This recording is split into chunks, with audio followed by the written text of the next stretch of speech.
नमस्कार, आप देख रहे हैं फॉलो अप। मैं हूं सन्नी सारद और हमारे साथ हैं हमारे सहयोगी मनोज पांडे। इस वक्त की बड़ी खबर यही है कि झारखंड मुक्ति मोर्चा ने 2 सीट पर अपने उम्मीदवार के नाम की घोषणा कर दी है। सिंहभूम और राजमहल सीट से उम्मीदवारों के नाम की घोषणा की गई है। राजमहल से एक बार फिर जो मौजूदा सांसद हैं विजय हांसदा, उन्हें पार्टी ने अपना उम्मीदवार बनाया है। वहीं सिंहभूम से पार्टी ने एक चौंकाने वाला निर्णय लिया है और जोबा मांझी को अपना उम्मीदवार बनाया है। जोबा मांझी, ये आपको पता होगा, याद होगा कि जब हेमंत सोरेन मुख्यमंत्री थे तो उनके कैबिनेट की वो मंत्री रहीं। अभी जो फेरबदल हुआ, जब चंपई सोरेन मुख्यमंत्री बने तब उन्हें फिर से मंत्री पद नहीं मिला। कहा यही गया कि चूँकि एक ही इलाके से 2-2 लोग हो जाएंगे, लेकिन फिर दीपक बिरुआ को मंत्री बनाया गया। लेकिन तभी कई लोग ये बात कहने लगे थे कि हो सकता है कि जोबा मांझी को चुनावी मैदान में उतारा जा सके। तो अब चाईबासा और सिंहभूम पर बिल्कुल मामला साफ हो गया है कि किसके किसके बीच मुकाबला होना है, क्योंकि दोनों सीट पर बीजेपी ने पहले से ही, हालांकि बीजेपी और एनडीए गठबंधन जो है वो 14 सीट पर अपने उम्मीदवार के नाम की घोषणा पहले ही कर चुकी है। अब सिंहभूम में गीता कोड़ा, जो पिछले दिनों कांग्रेस छोड़कर भाजपा का दामन थामी थी और भाजपा से सिंहभूम की उम्मीदवार हैं, उनका सामना होगा जोबा मांझी से। तो वहीं राजमहल में विजय हांसदा का सामना होगा ताला मरांडी से। तो बहुत ही अब रोचक हो चुका है और कई सीट अभी बाकी है जिसके नाम की घोषणा होनी बाकी है। हमारे साथ पांडे जी हैं। पांडे जी, दोनों नाम जो घोषणा हुआ, अभी चूँकि पिछले दिनों जो घोषणा हुई थी उसमें जब विजय हांसदा के नाम का जिक्र नहीं था तो आप लोग ही बैठकर चर्चा कर रहे थे कि कहीं मामला फंस तो नहीं गया। दोनों नाम को कैसे देखते हैं कि एकदम ये नॉर्मल प्रोसेस है या फिर चौंकाने वाला निर्णय है? ये निर्णय लेके कई को संदेश देने वाला है। अच्छा। जैसे राजमहल में अब जेएमएम ने सीधा संदेश दे दिया है लोबिन हेम्ब्रम को, हाँ। कि do what ever you want, आपको जो करना है कीजिए।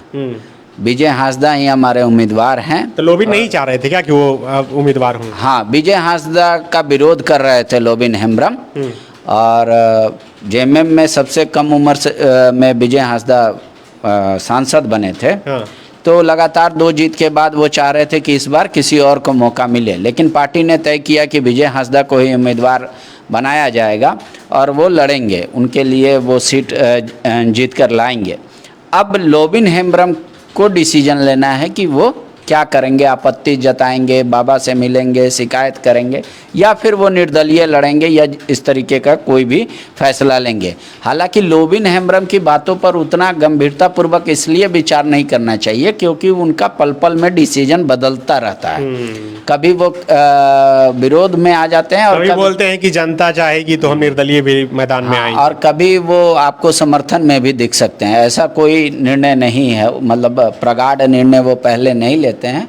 आखिरी निर्णय को ही माना जाए तो आखिरी निर्णय क्या होता है, जब तक चुनाव में उम्मीदवार नाम वापसी नहीं कर लेता तब तक का डेट आखिरी माना जाता है। तो एक वो है। दूसरी बात, जोबा मांझी को लेकर कोई तरह के सवाल थे। हालांकि जब उनको कैबिनेट मंत्री नहीं रखा गया था तो सबसे पहली बार जब मैंने कहा था कि हो सकता है उनको उम्मीदवार बनाया जाएगा, लेकिन कई लोगों ने ये कहा था कि हो समुदाय से वो नहीं आती हैं, और वहाँ चाईबासा और उसके आसपास का जो पूरा लोकसभा क्षेत्र है वहाँ हो समुदाय का ही मतलब एक तरीके से आधिपत्य रहा है। और आपको याद होगा कि बागुन सुमरई जैसे शख्सियत को जो लगातार 7-8 बार रहे हैं, उनको हरा के मधु कोड़ा उस सीट पर काबिज हुए। उसके बाद उनकी पत्नी गीता कोड़ा काबिज हुई। तो गीता कोड़ा इस बार जब आ गई हैं बीजेपी में, वहाँ से उनको उम्मीदवार भी बना दिया गया है। तो माना जा रहा था कि दशरथ गगरई हो सकते हैं, लेकिन वैसा नहीं हुआ। और जो वहाँ के एक प्रबल दावेदार थे दीपक बिरुआ, उनको तो मंत्री बना दिया गया था, तो वो नहीं होगा। लेकिन एक बात जो सबसे सुकून भरी चीज़ है जेएमएम में, वो ये है कि ये अपने सारे सीनियर लीडर पर ज़्यादा भरोसा कर रहे हैं। हेमंत सोरेन जब जेल जाने वाले थे, गिरफ्तारी हो गई थी, तब भी उन्होंने चंपई सोरेन के नाम पर मोहर लगा पुराने दी। भरोसेमंद लोगों पर विश्वास पार्टी जता रही है। हाँ, और ये अच्छी बात है। अच्छी बात है। पहली बार आप देखिए राज्यसभा में कई चर्चा हो रही थी, लेकिन महुआ माझी को भेजा गया। मतलब कार्यकर्ताओं की पार्टी है जेएमएम और कार्यकर्ताओं को उचित सम्मान मिल रहा है, ये दिखाने की कोशिश हो रही है। ये एक अच्छी मतलब अच्छा डिसीजन है। तो जोबा मांझी को भी देखिए, बिहार के समय में भी विधायक थी, बिहार के बाद से एक बार हारी हैं चुनाव, लगातार वो जीतते रही हैं। 2 बार वो अपने पार्टी से जीती थी, फिर विलय कर लिया। उनके पति का जो देवेंद्र मांझी थे, वो बहुत बड़ा नाम था आदिवासी समुदाय में। और मतलब उन दिनों आप कहे तो आजसू की उत्पत्ति या कोई भी दलों की, मतलब उनके बिना वो संभव नहीं था। चाहे एनी हो झारखंड, मतलब देवेंद्र मांझी का एक अपनी पहचान थी। 2 बार विधायक रहे थे, चकद्दरपुर से भी रहे थे और मनोहरपुर से भी वो विधायक रहे थे। लेकिन उनकी हत्या हो गई और उस हत्या के बाद पूरी तरीके से उन्होंने अपने जो यूं कहे कि राजनीतिक विरासत को जोबा मांझी ने बेहतरीन तरीके से संभाला। और 2000 में बाबूलाल मरांडी के भी सरकार में वो मंत्री थी। उसके बाद फिर 2005 में भी 9 में वो जीती थी, शायद 14 में हारी थी, और इस बार भी वो मंत्री थी। तो एक अच्छा दाव लगा है। उनके चारों बेटे मतलब राजनीति में तो नहीं कह सकते हैं, पर 2 बेटे हैं, एक स्टूडेंट यूनियन में, एक मेडिकल की पढ़ाई कर रहे हैं। तो इस तरीके से वो लोग भी मतलब यूं कह कि एक्टिव हैं और पार्टी वहाँ पे जोड़ लगाएगी। और सबसे बड़ी बात है कि अब जो बचे हैं 2 सीट, मतलब कोल्हान में जमशेदपुर और जमशेदपुर के अलावा सिंहभूम, तो सिंहभूम में जो मुकाबला है वो दिलचस्प हो गया है। और आपको याद होगा कि पिछले बार जब बीजेपी के वहाँ से उम्मीदवार थे, वो भी मतलब दूसरे स्थान पे थे। वोटों का डिफरेंसेस कितना था, तो ये सबसे महत्वपूर्ण होता है। दूसरी महत्वपूर्ण बात ये होती है कि चंपई सोरेन के ऊपर बहुत सारी जिम्मेदारी आ गई है कि कम से कम कोल्हान के सीटों को तो जिताने की जिम्मेदारी है अब उनके अंदर। हालांकि जमशेदपुर सीट अभी तक जेएमएम ने ऐलान नहीं किया। मेरा सवाल यही था कि इससे पहले 2 और सीट पर जेएमएम ने अपने उम्मीदवार के नाम की घोषणा की। दुमका से नलिन सोरेन और एक गिरिडीह से मथुरा महतो, और ये 4 हो गया।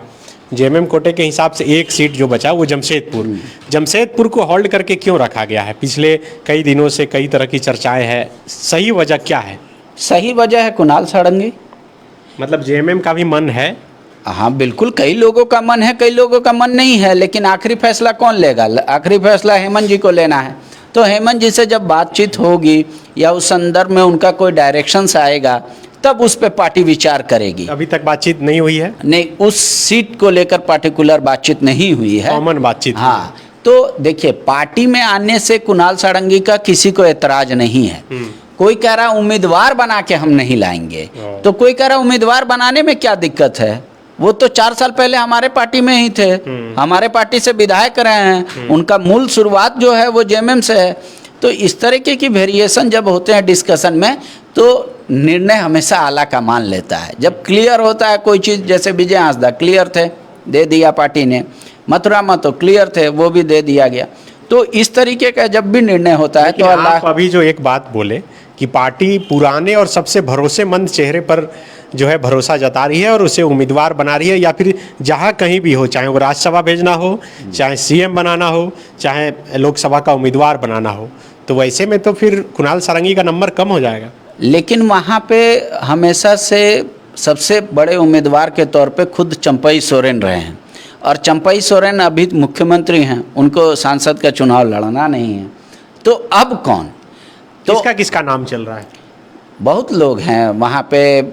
मतलब पार्टी ने ऑलरेडी, मतलब यूँ कहे पार्टी के ही डायरेक्शन पे 2 विधायकों ने ऑलरेडी एनओसी के लिए अप्लाई भी कर दिया है विधानसभा में। उसमें दशरथ गगरई भी हैं और वो सोरेन जो हैं वो भी हैं, 2 हैं। आस्तिक महतो का भी नाम है? आस्तिक महतो नहीं है कहीं भी, जिस तरीके से मैं समझ पा रहा हूँ, आस्तिक महतो को उम्मीदवार नहीं बनाएगी पार्टी। उसके पीछे एक वजह है, वहाँ पे ऑलरेडी गिरिडीह से महतो उम्मीदवार को उन्होंने दे दिया है। अब क्या है, आप देखिए जेएमएम के खाते में जो सीटें गई हैं, उसमें जनरल सीट कितने हैं? एक है गिरिडीह और दूसरा है जमशेदपुर। इन 2 सीटों पे पार्टी क्या निर्णय लेगी कि कोई एक ऐसा चेहरा या कोई एक ऐसा नाम आए जो हमारे वोट बैंक में इजाफा करे। अपर कास्ट में एक मिथिलेश ठाकुर को छोड़ दे तो वैसा कोई प्रोमिनेंट नाम अभी तक जेएमएम की तरफ से नहीं आ रहा है। इस मामले में कुणाल सारंगी का नंबर बढ़ जा रहा है। कुणाल सारंगी हैं, सुप्रियो भट्टाचार्य हैं, बहुत सारे लोग तो हैं। सुप्रियो भट्टाचार्य भी नंबर में है? हाँ, वो सबसे सीनियर हैं। नहीं, मतलब जमशेदपुर के लिए। हाँ, वो हैं। वहाँ के बंग समुदाय के लोगों ने तो बाकायदा एप्लीकेशन दिया है चंपई सोरेन को कि आप यहाँ एक बंगाली कैंडिडेट दीजिए, या तो हमको यहाँ से दीजिए या कहीं और से दीजिए, या तो नहीं होता है तो धनबाद से दे दीजिए। लेकिन जेएमएम में बोलने वाले की भी तो कमी है। यहाँ पर तो कोई चाहिए जो हमेशा, अभी चूंकि लोकसभा चुनाव में इतने मुद्दों पर बोलना होता है। नहीं तो हर नेता, चूंकि देखिए जेएमएम बहुत एग्रेसिव होकर लोकसभा नहीं लड़ती थी पिछले कई बार का आप उनका इतिहास देखेंगे। इस बार भी उन लोगों ने जो डिसीजन लिया, बिहार में उम्मीदवार नहीं दे रहे हैं गठबंधन की वजह से, लेकिन झारग्राम बंगाल में दे रहे हैं, उड़ीसा में मयूरभंज दे रहे हैं, तो दोनों जगह जेएमएम एक एक कैंडिडेट लोकसभा का भी देगी। अब इन सब के अलावा जब झारखंड उनके पास बचा है तो ये पहली बार है कि अब जब पूरा झारखंड जेएमएम में होने जा रहा है, मतलब जेएमएम की इकलौती सरकार बनने जा रही है, इस संभावना पे अब तलाश हो रही है, इस पर काम हो रहा है। हाँ, तो ये पार्टनरशिप वाला जो धंधा है ना, उसको मतलब पार्टी चाह रही है कि हमारा ग्रोथ तो साथ में हो, लेकिन अगर भविष्य में हमारी तैयारी ऐसी होनी चाहिए कि सभी सीट पर अकेले लड़े। हाँ, कि हमारी पूर्ण बहुमत की सरकार स्वयं आ जाए। तो उसको लेकर क्या है, अभी अपर कास्ट में नाराजगी है बीजेपी को लेकर, तो उसको भुनाने की कोशिश होगी। तो अब उस चीज़ को भुनाने की कोशिश जब करेगी पार्टी, तो कई और लोगों को जो सामान्य तौर पे माने जाते हैं कि जेएमएम के वोटर नहीं हैं, उनको मौका देगी, उनको भुनाएगी। तो उस लिहाज से भी वो देखा जा रहा है। हालांकि अभी कांग्रेस किसी नतीजे पे नहीं पहुंची है। कांग्रेस के पास चतरा है, कांग्रेस के पास धनबाद है, कांग्रेस के पास रांची है। तो ये सब सारी सीटें जो हैं, इनके अलावा उनके पास गोड्डा सीट है, यहाँ से कौन उम्मीदवार होगा। और जब इंडिया 1 के तौर पे कहा जा रहा है कि भाई इंडिया अलायंस एक है, तो उन सब का समीकरण बैठाने की कोशिश होगी। अगर मान लीजिए कि हालांकि सब कोई अलग अलग देखता है, जैसे आपको याद होगा कैबिनेट विस्तार में भी इधर से भी मुस्लिम मिनिस्टर थे तो इधर से भी थे, उधर से आदिवासी मिनिस्टर थे तो इधर से भी थे। तो हर कोई साथ चल तो रहा है, लेकिन अपने आप को दूसरे से स्ट्रांग करने की कोशिश कर रही है। अच्छा, हो रहा है। ये ठीक है, ये सब तो चलेगा अभी चर्चा और अलग अलग तरीके से इसका विश्लेषण होगा। गीता कोड़ा के सामने अब जोवा मांझी खड़ी होंगी, कितनी बड़ी चुनौती और दोनों पर भारी कौन पड़ता हुआ दिख रहा है आपको? भारी और कमजोर कोई नहीं होता राजनीति में। आखिरी समय तक जब तक वोट नहीं पड़ जाता, आकलन करना बहुत मुश्किल होता है। लेकिन आप 19 के लिहाज से कंपेयर कर सकते हैं। तो 19 में वहाँ बीजेपी के विधायक थे, 19 के बाद नहीं है। मतलब आप देख लीजिए उस लोकसभा में पश्चिमी वो जो सिंहभूम का इलाका है, वहाँ पे 5 में से 4 एक सिर्फ कांग्रेस के विधायक हैं। तो इस तरीके से आप उसका आकलन कीजिए कि अब विधायकों को बस ये करना है कि अपना विधानसभा लीड कराना है। अगर वो अपना अपना विधानसभा लीड कराएंगे तो जोबा मांझी सांसद बन जाएंगी। लेकिन माना और कहा तो यही जाता है कि विधानसभा और लोकसभा दोनों चुनाव का नेचर जो है वो अलग अलग होता है। तो इस बार तो जेएमएम कह रही है ना कि सहानुभूति है, हमारी लोगों की सहानुभूति है हेमंत जी के पास, और इस वजह से लोग उसको भी ध्यान में रख के वोट करेंगे। हमारे सरकार के किए गए काम को भी ध्यान में रखकर वोट करेंगे।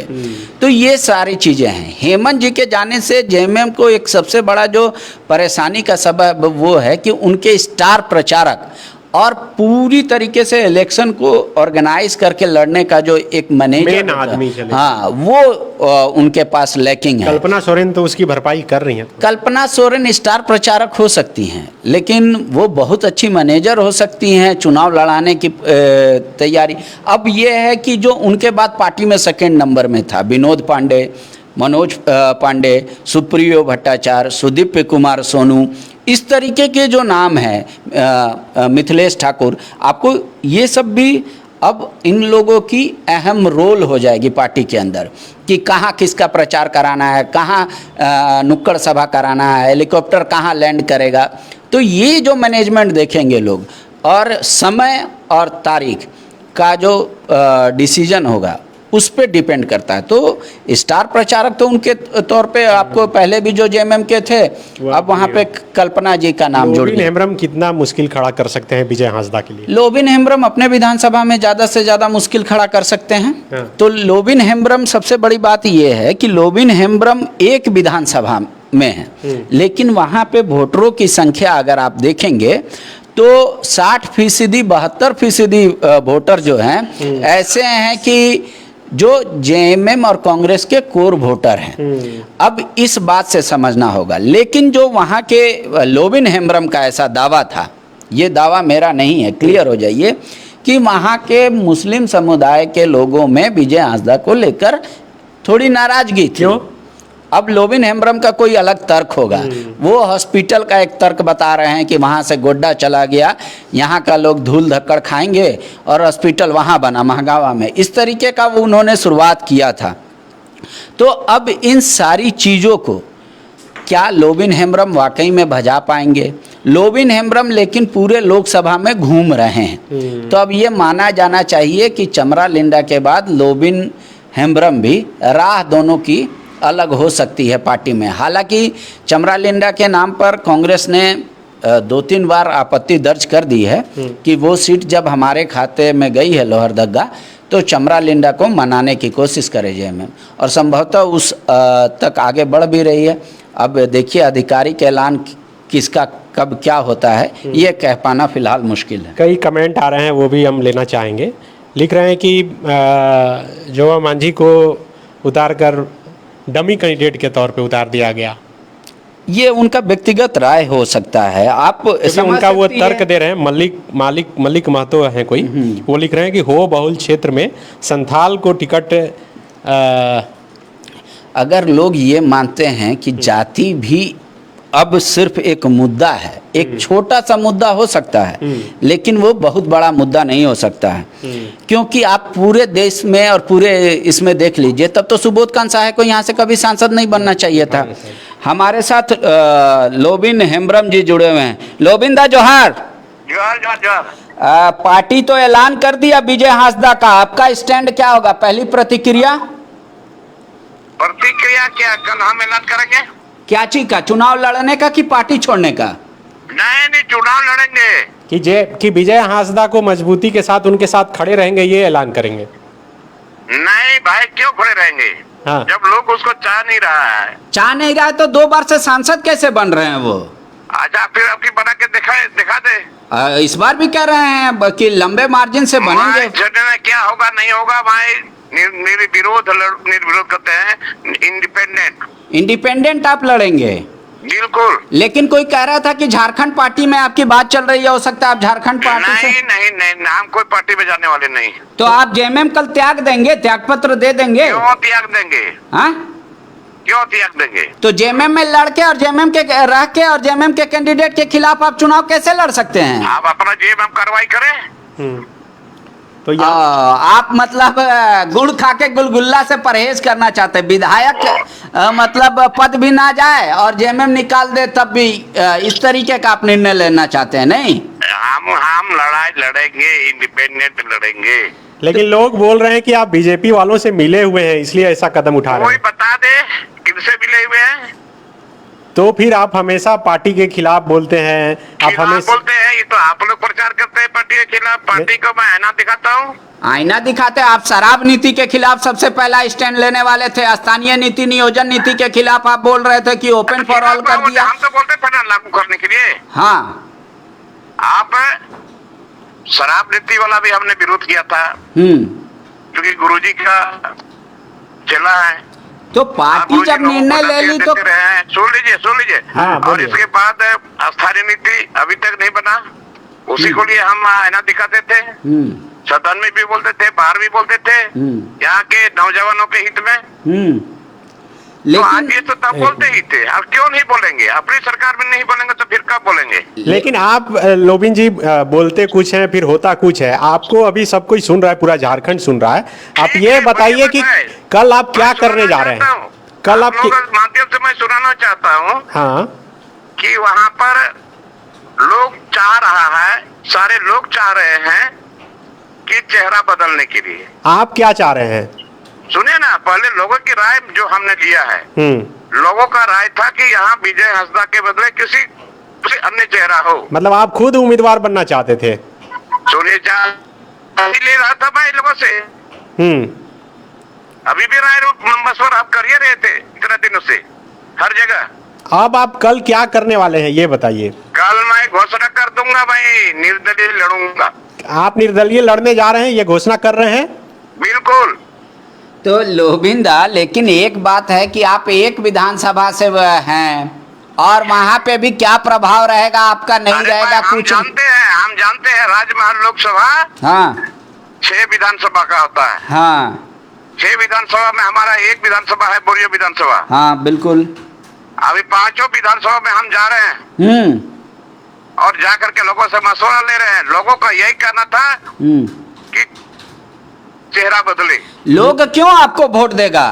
कोई 5 कारण बताइए तो। भी देगा ना आपको, आप कह रहे कि वहाँ भाजपा को भी लोग वोट नहीं करेगा, जेएमएम को भी वोट नहीं करेगा, निर्दलीय लोबिन हेम्ब्रम को करेगा, तो क्यों करेगा? 5 कारण बताइए। आओ तो अब क्यों देगा लोग, वो तो बाद में देखिएगा ना। नहीं, आपके पास तो होगा ना, क्या मुद्दा को लेकर जाइएगा? मुद्दा मेरे पास नहीं है, इसके पास क्या मुद्दा है?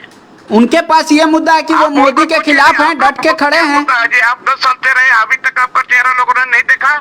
लेकिन लोबिंदा पिछले दिनों सीता सोरेन जो भाजपा में शामिल हुई, जेएमएम के तरफ से जेएमएम के तरफ से यही कहा। हमसे बात कर रहे हैं, हमसे बात करिए। नहीं, आप ही से सवाल है। जेएमएम अपना निर्णय बता दे रहा हूँ मैं, सारे लोगों को कल मैं बुला के मैं प्रेस कॉन्फ्रेंस करूंगा। लेकिन जेएमएम का सवाल यही है और कहना यही है कि जेएमएम एक सिंबल है। वो कोई व्यक्ति अगर वो पार्टी छोड़ती है तो उसका क्या हश्र हुआ है सब देख सकते हैं। तो हम झेलेंगे ना, हम देखेंगे ना। हेमलाल मुर्मू का याद दिलाते हैं वो। हम हेमलाल मुर्मू नहीं ना है जी।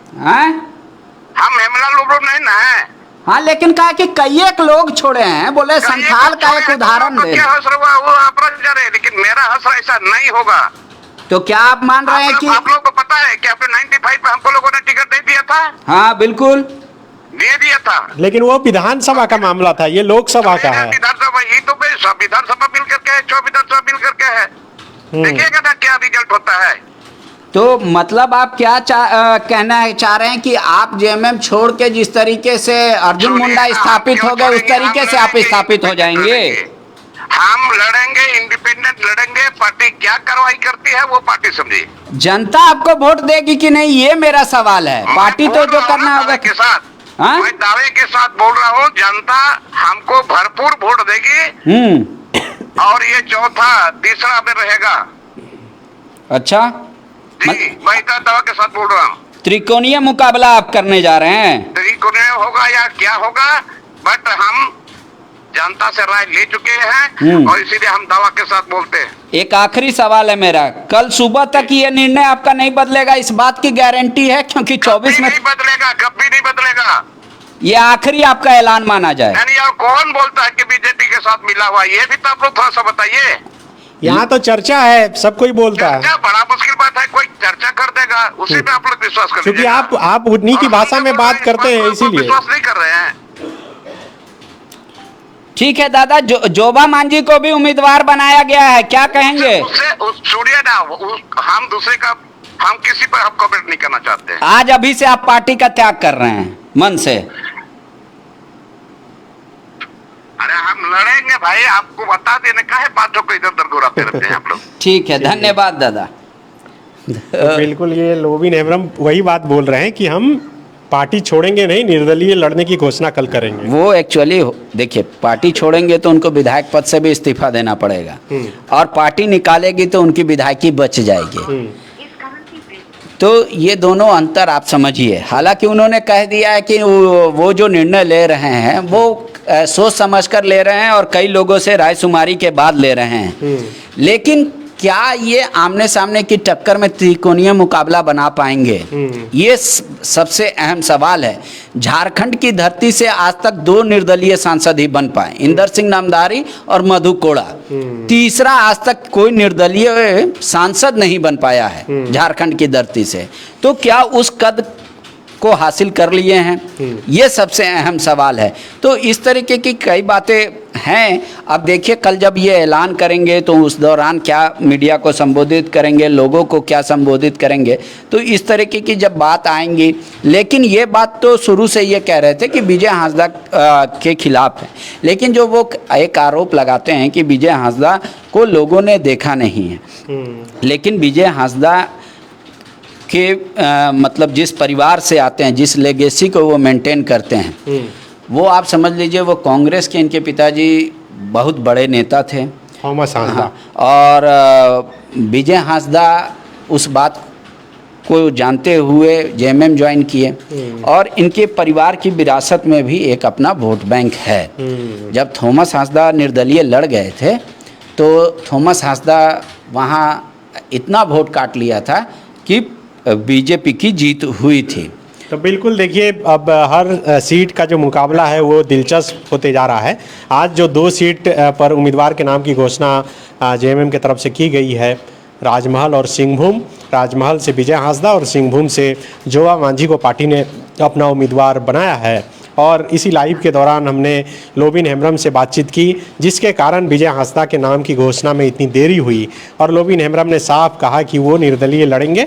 विजय हांसदा से उनकी निजी नाराज़गी है और उस नाराज़गी को लेकर ही वो चुनावी मैदान में उतरेंगे और कल उसकी आधिकारिक रूप से घोषणा करेंगे। हालांकि इससे पहले भी कई बार लोबिन हेम्ब्रम इसका जिक्र कर चुके हैं और बोल चुके हैं। तो अब देखिए, जैसे जैसे उम्मीदवारों के नाम की घोषणा इंडिया गठबंधन की तरफ से हो रही है, वैसे वैसे लग रहा है कि 14 के 14 लोकसभा सीट पर मामला इस बार दिलचस्प होने जा रहा है। कहीं से भी एक तरफा मामला नहीं लग रहा है। तो अब चुनाव की सरगर्मी और जब तेज होगी तब फिर क्या कुछ देखने को मिल रहा है, यह भी देखना बड़ा दिलचस्प होगा। हम कोशिश करेंगे कि और कुछ लोगों को जोड़े और उनसे बातचीत कर सके। विजय हांसदा को लगातार फ़ोन लगाने की कोशिश हो रही है, लेकिन उनका फ़ोन व्यस्त आ रहा है। हम फिर कभी उनसे बातचीत करेंगे और उनकी पूरी बातचीत भी आपको सुनाएंगे। शुक्रिया।